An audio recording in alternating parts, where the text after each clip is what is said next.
What's up, everybody? It is Camo Gaming, and we have another part of our multiple part series of talent builds. This is post 1.1, and it's going to be Jedi Knight Guardian and actually a tank spec. Now, as you can imagine, as a tank, there's many different ways that you can choose your skills. The setup that I have right now is basically as a main tank, or basically a single target tank. Now, if you were playing as maybe an off tank, or if you did a lot of like flashpoints where it had a lot of mobs, then your build would be a little bit different. But overall, it's going to be mostly in this tree. But some of the builds will be more into like this force sweep, things like that, as that does AoE damage and like some of it's like AoE stuns and things like that. So let's go ahead and get started though. So we're going to put 33 points into defense, 8 points into vigilance, and 0 into focus. The vigilance and focus can actually be swapped around. For example, I wouldn't mind actually getting second wind, which gives your resolute a 50% chance to heal you for 10% of your maximum health. So if you get two of them, you'll basically get 100% chance to get 10% of your max health. So that'll be pretty good if you want to go this route. But instead, I went the vigilance route because I like this increased accuracy of melee and force attacks by 3%. So that way you're able to put your mods and some of your stats into something else rather than boosting your accuracy for your hits. But we're going to get swelling winds, so this actually increases the damage dealt by force sweep by 30% and lowers its cooldown by 3% or 3 seconds. So this will help your AoE attacks.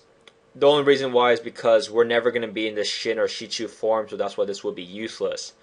And then we'll get this, which is improved Sundering Strike. Sundering Strike has a 100% chance to apply 1 additional stack of Sunder Armor.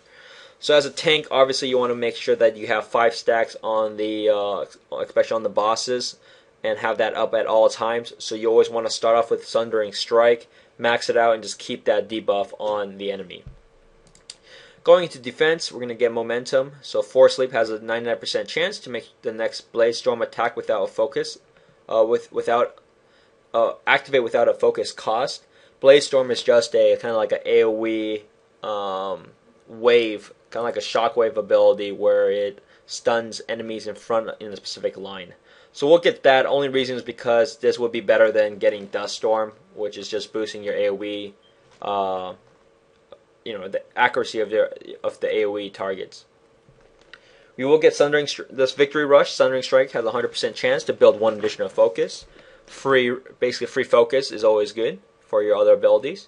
You're going to get Guard Stance. This is pretty generic. You're going to get Lunge. Reduces the focus cost of Riposte by 2 while Sorasu form is active.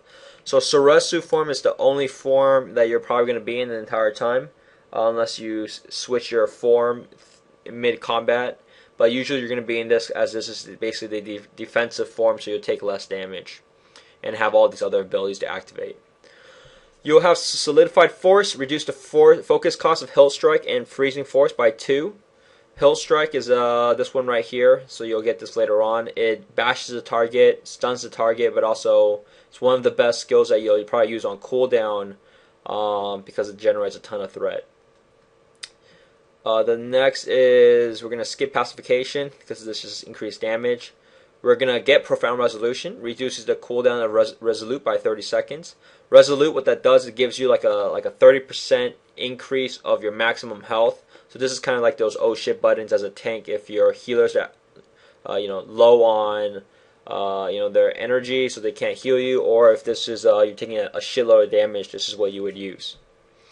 You get Warding Call, reduce all damage taken by 40% for 1 second. So this is another oh shit moment kind of spell. Yeah, Blade Barricade. Riposte now increases melee and range damage or range defenses by 6% for 3 seconds. You will have Shield Specialization, Courage. This is basically anytime you basically block or deflect or parry, you'll gain, it'll actually reduce focus costs of your either your Blade Storm or Force Sweep, so it's definitely useful. You'll get this Command. Reduces the cooldown of Challenging Call and Force Push. So the Challenging Call is just an AoE taunt. It's extremely useful because I know for a lot of classes AoE tanking is difficult. You got Blade Barrier. Blade Storm has a 100% chance to grant Blade Barrier, which absorbs a moderate amount of damage. You're going to get Hill Strike. You're going to skip this force clap because force leap now stuns the target for 2 seconds. You're not going to force leap into a boss to stun the boss. It's not going to happen, so there's no point of getting that. This is not necessarily useful either because this is more for flashpoints. You're going to have Inner Peace, increase the duration of Endure by 5 seconds. You're going to have Cyclonic Sweeps, increases the frequency at which Sarusiform can generate focus by 3 seconds. And finally, you're getting Guardian Slash, which is one of the abilities that you use most often.